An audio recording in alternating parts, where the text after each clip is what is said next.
आजची बैठक महापौर आणि सभागृह झाल्यानंतर स्थायी असलेली विधी समिती असल्याची नावं घोषित करतात आणि निवडणूक प्रक्रिया ही 18 तारखेला होणार आहे. 18 तारखेला पक्षाकडे जो आदेश येईल आल्यानंतरच त्याच्यामध्ये प्रक्रियेत सहभाग होऊ. स्टँडिंग कमिटीमध्ये अनेक गोष्टीचं आव्हान आहे. पुढच्या काळामध्ये शहरासाठी असेल, आम्ही जे भाषणात बोललोय, भाजपचा अजेंडा आहे तो करण्याचा आमचा प्रयत्न आहे. अध्यक्ष म्हणून तुमचं देखील नाव आहे. पूर्ण यादीमध्ये जर बघितलं तर 119 नगरसेवकांमध्ये भाजपमध्येच मोठी फिल्डिंग दिसते.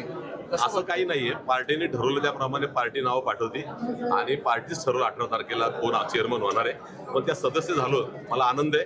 नक्की शहरामधले अनेक विषय असतील प्रलंबित, ते मार्गी लावण्याचा प्रयत्न करेल आणि 18 तारखेला वाट बघू.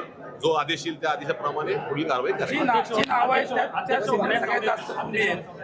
पार्टीची जबाबदारी देईल ती घेण्यासाठी मी तयार आहे. साधारण कुठले प्रश्न पुण्यातल्या असं वाटतंय की स्टँडिंग कमिटी आणि एकंदरीतच महापालिकेच्या समोर यंदा असणार?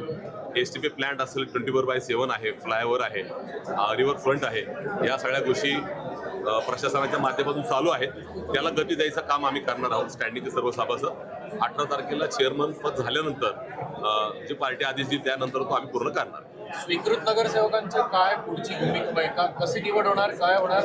कारण असं दिसतंय साधारण की जे हरलेले नगरसेवक हरलेले आहेत त्यांना देखील संधी मिळणार नाही अशी माहिती. नाही, असं काही नाही. पार्टी जो निर्णय करणार, वरिष्ठ असतील, देवेंद्रजी असतील, रवींद्र चव्हाण असतील, हे निर्णय करतील. त्याचा मला वाटतं 1 महिन्यानंतर निर्णय होईल. तोपर्यंत आम्हाला काहीच माहिती नाही. जसं जाईल आपल्याला सभागृहामध्ये कळणार.